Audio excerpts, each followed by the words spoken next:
What's up, guys? Zayd here, and even though I'm on Dueling Book, I'm still talking about Master Duels today. I promise you, if you're here for like regular competitive Yu-Gi-Oh content, once we get a goddamn ban list, I will be back to playing that for a majority of my playtime, but till we do, Master Duels it is. I've been seeing a lot of people, like in my friend group and on the internet, saying that they think Virtual World is the best deck this format, given the ease that it can make VFD, aka True King of All Calamities, which is banned in the TCG but I won in Master Duels. And I wanted to bring you guys my list that I would be playing if I wanted to play this deck. I don't think it's the best deck. I think if your deck has not 60 cards, you're not playing the best deck. But if you think this is the best deck, I think this is the list you should be playing. And there's only like one card I think is kind of iffy, but I'm going to get into the list. I'll give you my reasoning. And then if you guys enjoy it, go ahead, like and subscribe. Also, if you want more Virtual World content, my buddy Zach, aka Nostalgia, has done a lot of it. I'll leave a link to his channel. You guys should check his stuff out. And with all that aside, I'm going to get into the list. To start, I've got like all the engine requirements for the deck.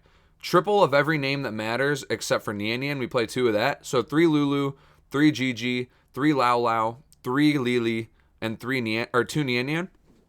If you guys are new to this deck, you haven't really played it since you didn't play it in the TCG, you're just playing it now in Master Duels, I'll give you a quick like breakdown of how the Virtual World cards work. They all have an effect that they share, except for Nian Nian. He's like the black sheep of the family. But the main 4, they all have an effect that they share, and then they have like a difference in that effect. So every single one of those Virtual World cards says, if this card's in your hand, you can target one Virtual World card you control. Send one virtual card of a different type, monster, spell, trap, from your deck to the graveyard, and if you do, special summon this card. Then. And then once you hit that then is when it differs for each card. So for Lulu, it's then you can add a card of a different type than what was sent and targeted to your hand. So say you go Lulu, target Quinlong. Quinlong is a spell. So you're going to send a monster or a trap in order to summon it from hand, and then whatever you didn't send and didn't target, you're going to add. So maybe we'll dump a monster, we targeted a spell, so we're searching a trap. Or we targeted a monster, we'll dump a trap, search a spell. And so that's like the basic how that card works. GG, you target a card, you send a different card type to the grave to summon it, and then his effect activates to let you add a card, a Virtual World monster other than GG, from your grave to your hand at the end phase. So he's not going to give you any immediate value, but he's going to allow you to grab a card to go off on the next turn. He's going to give you your follow-up. And then there's Lao Lao. His then blank effect is then you could special summon a Virtual World monster from your graveyard. So he is really cool. One thing to note, if say you target a spell and send a monster, right, with Lao Lao, and you send Nian Nian, you can't summon that Nian Nian back from grave that you sent. It has to summon something that wasn't in grave, or that was in grave when this card activated, not when it resolves. But say you have a GG in grave and a Quinlong on field, you can Lao Lao, target Quinlong, send Nian Nian, and then when Lao Lao summons, summon back GG, and then Nian Nian has the effect that if a level 3 is normal or special summoned to your field while this card's in the graveyard, special it. So then you could special that back out. And then there's a Virtual World Kieran Lili.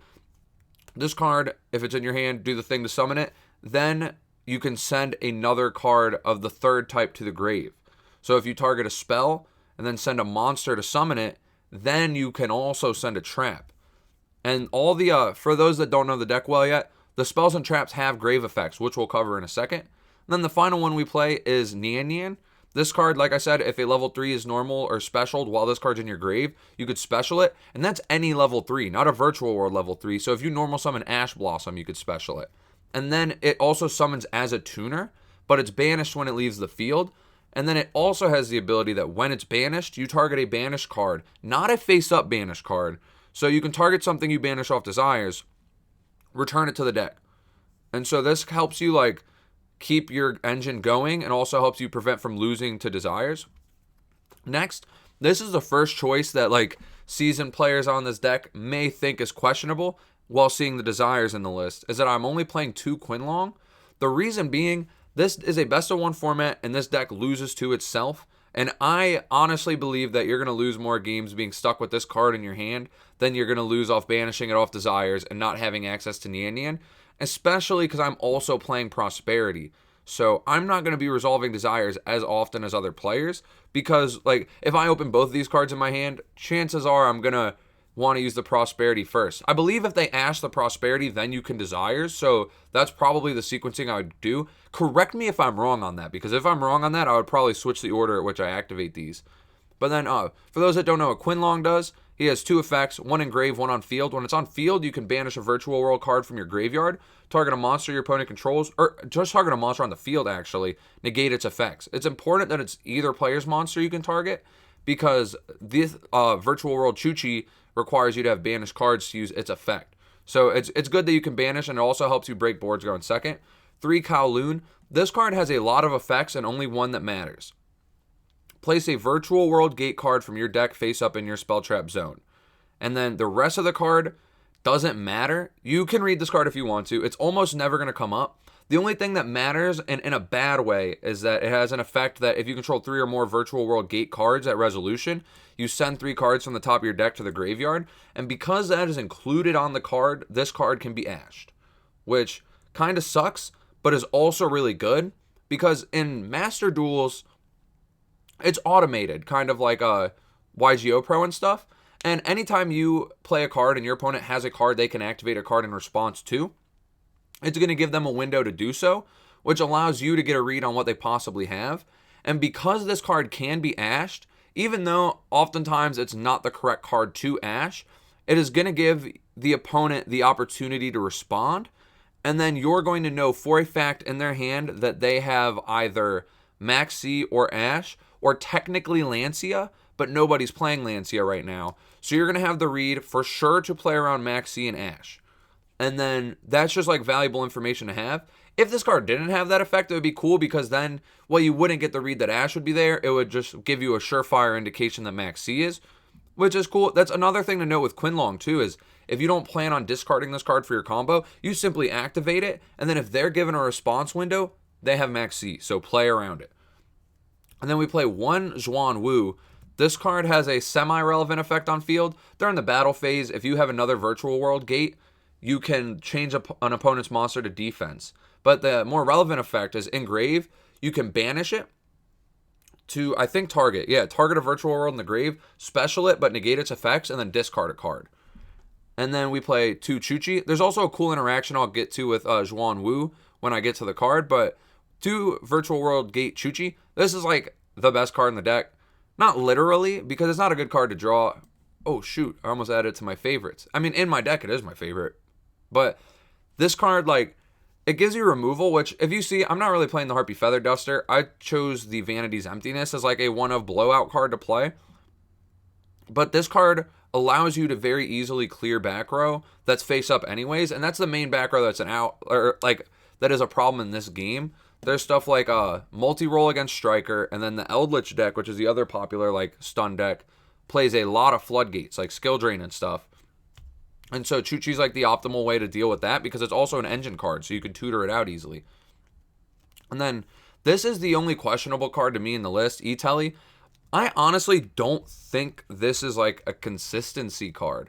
Because like if you open multiples of it, it's not really doing much unless you're already playing. And even if you open one, you still have to have another name to be playing. Like, this doesn't help you as much as you would think it would, in my opinion. And the only thing I do like about it is, one, there's the interaction with Zhuan Wu. This card at resolution requires you to discard. If the only card you have in hand is Emergency Teleport, you can still legally activate Zhuan Wu and then target your card and then chain your E-Telly, summoning from deck. Zhuan Wu will still resolve, but you will not have a card to discard. So when that interaction comes up, it's pretty fire. And then the second interaction I think makes this card a little stronger in this format in particular is that Max C's in the game.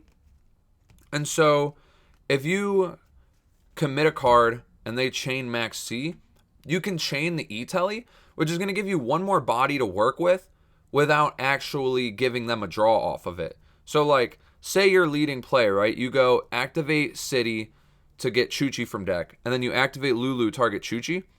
If they decide to use like a Max C right there, you can chain the E-Telly to summon out one of your 2 monsters. Probably in the exact scenario I said, you'd grab like a Nian Nian because it's not a tuner and Lulu is a tuner.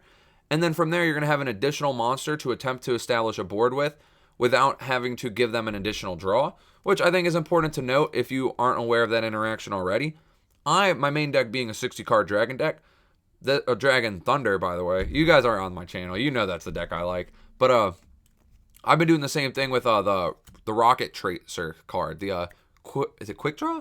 I forget the name of it. It's E-Telly for a Dragon. That's what I call it. But next we have Triple Desires, Triple Prosperity. This is where my list differs from like every list I've seen online so far. They're not playing Prosperity, and I don't understand it. I think a lot of the players are players that didn't play this deck in the TCG, that they're like new to playing this deck. And for the most part in the TCG, you need to be playing 6 pot cards. Like, this deck is not consistent. Max C probably helps with that because it is like, it's a draw card. But Prosperity, because Max C's existence is in the game, becomes even stronger, where if you activate Desires, you're seeing 2 cards that could potentially be a blowout like Max C going first, and you're seeing 2 cards that could potentially be a blowout like Droplet going second. But when you activate Prosperity, you're seeing 6. And the thing with this card is that you do banish from extra deck, so it takes away some of your resources, and you can't draw for the rest of the turn. But because of those 2 in particular, 2 of the cards you're going to want to banish, in my opinion, are the Stardust Charge Warrior and the Coral Dragon.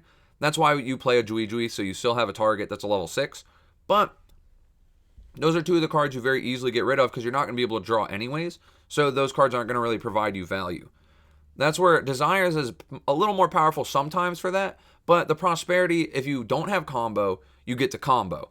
If you do have combo, you can either get something like an Ash Blossom or a Called By to ensure combo won't be hit by a Max C, or you can grab your own Max C so your combo, even if stopped, is going to be strong, or you can grab an Emptiness and then you don't even have to full combo if you grab an Emptiness. Put up 1 negate, watch them die, put up a Shen, they lose. Emptiness is insane, and I'm not seeing lists play this card. And if you're not playing the Prosperity, I guess there's a little more like excuse to not play this because you're not going to see it as often. It's a best of 1. It's not the greatest going second card, but when you're playing pot, you definitely get to play like the one of blowouts, and this is the most valuable one to me. I also was considering Order. And like I said, I don't know if I want to play E-Telly, and if I decided to cut it, I could leave the list at 40. I could add an Order and play 41. You could also add like Crossouts, Foolish Burial Goods, Upstarts. Upstart's a card that could be good in this deck too. I might need a different build with Upstart though, but I think Prosperity is the goo right now. So y'all should try this card out if you haven't. It's also cheaper in the game than Upstart is. It's crazy to say that out loud. But yeah, this card it seems cracked to me. Next you have the 3 Ash. This card is mandatory in this format because it stops Max C. In this deck in particular, it's a combo piece with Nian Nian, and it's also just like a strong interruption. The format's best of 1, so hand traps that are good in every matchup are just a little bit better, and Ash is one of them. And then Max C is like one of the best cards. You can look at it like a pot card, but also look at it like a hand trap. Like, it's a hand spell and a hand trap because it's going to generate you card advantage while also hindering your opponent's plays. And then we play Triple Droplet. This deck doesn't have that bad of a time going second because it has the 2 Quinlong and the 3 Kowloon that could get Quinlong to act as going second cards. But then when you play Droplet and you also play Prosperity, that gives you 3 more going second cards and potentially 3 more if this card hits well. And so this is just like very, very effective for cracking boards. It's an Ultra though, so if you're on a budget, you can play Chalice. And if you already own Imperm, you could play Imperm, but it's the same rarity, so if you don't own either, I would recommend just getting the Droplet. And then, like I said, the one Emptiness, cards like Insane, Auto Win, you might as, like, this card is banned in real Yu-Gi-Oh! For a reason. If you see this little banned circle, I just pointed at my computer as if you guys could see where I'm pointing, but I'll do it with the mouse. If you see this little circle, that's an indication you should consider playing the card in your deck. Like, you see the card I said is the best in the deck and in the game, a little circle next to it. You should probably play those. And then 2 Called by the Grave to stop the card right here with this little circle. Card is like cracked. This deck's also kind of fragile, so sometimes you might brick on this, but also sometimes you'll open barely enough to play and you'll get Ashed or Max Seed and you can just chain this, win the game. It's also a card you can get off Prosperity to guarantee you play the game. And then I'm gonna get into the extra deck. The extra deck, I think a lot of these cards are similar amongst builds. I can talk about some of the cards I'm opting not to play, but VFD, True King All Calamities, in the Master Duels is your win con. This card says that your opponent can't play the game. You detach, declare you detach a material, declare an attribute. This turn, all face-up monsters on the field are that attribute. Also, monster in your opponent's possession with that attribute cannot activate their effects or attack monsters. Or activate their effects. My bad. I was struggling to read for a second. I play Yu-Gi-Oh! I don't know how to read. But this card's bonkers. What you call is dependent on the deck that you're playing against. And so sometimes it's a little hard. Currently, I think that I don't know what the best thing to call would be. Where if say you're against Tri-Brigade, you're probably going to call Fire, because then they can't activate Fractal Engrave. And if you're against the Bird Up deck version, you would probably play Wind. If you are against True Draco, you would call Light. If you're against what's other examples? Striker, you probably call Dark. And yeah, so it depends on the deck you play. If you just blind call any attribute, the card's still insane because you're turning off everything on the field. So even if they activate a Fractal in hand and they dump Kit, dump Nerval, then what? What are they doing there? Oh, cool, you searched. Now what? What are you going to summon? Are you going to activate the effect? Because it's kind of negated. You literally can't even activate. So you can't pay cost, change drop, get rid of it. It's not like skill drain. They cannot activate. And so I don't know if the attribute matters too much. If you guys have been playing this a bunch and have a recommendation on what to call, let me know in the comments. And then for the level 9 synchros, 1 Shen, 1 Cloud Castle, and 1 X-Saber Gotems.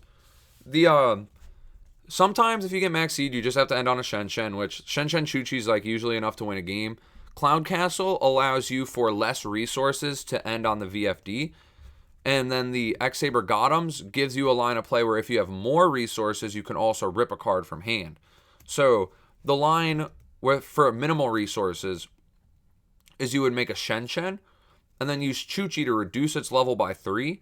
And then use the Shen and a level 3 tuner being the Nian from Grave or the Lulu.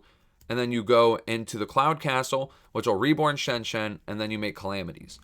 But if you have the additional resource, you can go into Gotems, rip a card from their hand, and then use 2 cards instead of 1 to make Cloud Castle, reborn the Gotems, go into Calamities. I've seen builds play the level 9, the Croc whatever that draws a card.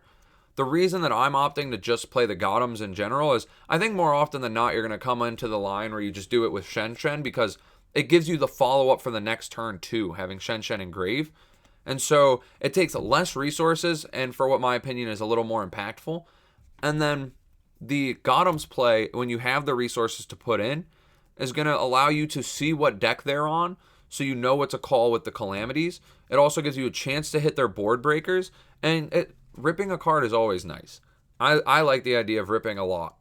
But like I said, it does take the extra resource and it doesn't give you the Shen follow-up. So it could sometimes be bad. You also could hit a card that has an effect. So it's in there because I think it's still really strong. And if they hand trapped you with a mid-tier hand trap, if they ashed you and you still comboed, or if they imperm Veiler you and you still comboed, then being able to rip another card puts them to 4 cards to deal with what you have. Plus you'll still have some follow-up. And then we have the Tzolk'in and the Crystal Wing. Nobody's really playing Nib right now. The main hand traps you have to worry about are Maxi and Ash. But this engine's in there to play around the Nib and also to give you just an additional interruption when you need it. You could also play the Money Mud Dragon, but I don't think there's something really to summon because we don't have the you'd have to summon Kaliga, and VFD is just better. And then the Charge Warrior and the Coral Dragon and the Juijui. Juijui helps you if you brick because you can use it to pop your own Quinlong. It's also a virtual world name, so you can target with VWs to continue going. And then these 2 cards allow you to draw to try to get into some plays. But if you use Prosperity, you can't draw, so I think you banish those. And that's basically all I got to say on those cards. Not too much to say, draw. This is a level 6 with the virtual world name, so if you have to banish the other 6s, you still have one. And then 1 Fan. This card you detach 2, banish a card on the field, banish a card in the grave. And so this will just help you get rid of stuff that floats, helps you get rid of floodgates. Against Striker, you can banish their multi-roll and their Ray, and then just attack into the Shizuku. And you cleared 3 cards for 1, and then you drop a Zeus on it main 2. And then we play 1M7. This card is even better in this format because Max C is in the format. If you're going second and you Max C them on your turn, you can make an M7, add Max C back. Even if you don't kill them that turn, like you have the Max C for follow-up. You also use this in combos to add VW names back to continue going. And again, it's fodder for Zeus. Then we play 1 Break Sword. This, I think every list needs to play a minimum of 1 rank 3. Just so you can use rank 3s to go into Zeus. This is a best of 1 format, and your deck is already like winning for the most part if you go first. So I think the rank 3 should be a going second card instead of playing something like I think the other options are like Totem Bird. You could play cards that just are harder to destroy, like Fortune Tune, or you could play the Bamboozling Gossip Shadow as another way to play around Nib. But Break Sword helps you get through back row, which I think is very important. And then it again, if you need it for Zeus, it's for Zeus. And then we play the Gaia. The reason you play Gaia, you're making 6s more than you're making 3s, so you don't really need the Downard. And then the Fan detaches 2. So if you make a Zeus on top of that, you only have 1 material, but this will give you the second. And it's also just like good fodder for Prosperity. If you're going first, Prosperity, probably you just like get rid of the 2 cards that draw. You probably can hit your entire Zeus package, so like the Zeus, the Charge Warrior, and then depending on what they have, you would, or what you think they're on, you would banish 2 other cards. Going first, maybe you hit the Final Sigma. And so Zeus, by the way, Zeus is you're going second, blowout. You Zeus them, you win the game. They have no cards left. And then Final Sigma. This is also a card that not many lists play. And the reason I think this card should be played in the deck is because the decks that do not lose to Calamities are put in a really bad spot by Final Sigma. And those decks to me are Eldritch and Striker, which in this game, I don't think those are the best decks to play, but I think they're the best cheap decks to play. So they're very overrepresented right now. And this card is a damn near auto win in those matchups. The only thing that Eldritch really does is skill drain it. And if they have that card, this is still the best thing you can make. It's the highest attack monster you have available. But what this card does is it's unaffected by card effects except Mathmech cards while in the extra monster zone. So you put in the extra monster zone, and everything Striker has to out it is dead. Everything except skill drain that Eldritch has to out it is dead. Eldritch can have a little bit easier of a time because they can out it with the Golden Lord summoning itself back at 35. So in that matchup, it's not like crazy good, but it's still pretty good. They have to have it. And then against Striker, though, which is, I think, the most represented deck that I've seen, this card is like insane. And so that's the main reason I put it in. Like, they can't Widow Anchor to take it. They have to punch over it, which means they have to go the access code route, which means they have to like be playing the game. And they're also not able to pop it with access code. So they have to put all their resources into that play, not be interrupted by anything you have, and then they also aren't killing you. So you have a following turn to try to finish them, and they don't have a Striker monster in the extra monster zone, so they're not getting like an engaged search at the end phase or anything. And if they do summon a Sky Striker, they've gotten a monster in their main monster zone, so you're not getting hit by Widows, and you're able to just kill them. And so that's the list. There's not a side deck because Master Duel doesn't have a side deck. And like I said, my buddy Zach has made videos on this deck, so if you want to see some combos, I'd be down to make some combos. If you want to check his out in the meantime, that's probably the videos I'll link in the description, so y'all can like go see how the deck's played. His list is a little different. He's not playing Prosperity, but I actually just did a video with him, and during it we talked about it. He said he'll give the card a try. And if you guys have builds for this game, by the way, this deck, this game, anything, you can go ahead and send them to me to my Discord. I'll have my Discord down there. And I'm going to start posting some in the community tab because so many people send them to me on Facebook that I couldn't possibly make videos on all of them. But I'm going to try to get them out to you one way or another. So make sure you like and subscribe. If you want to see more Master Duel deck lists, check my community tab. I'm going to have a bunch. I think there's only one there as of this recording, but I'm probably going to post a second once I'm done with this. But yeah, thank you guys for watching. Like and subscribe. Check out my boy. Check out my description. Add me on Discord. Just all that fun jazz. Take it easy.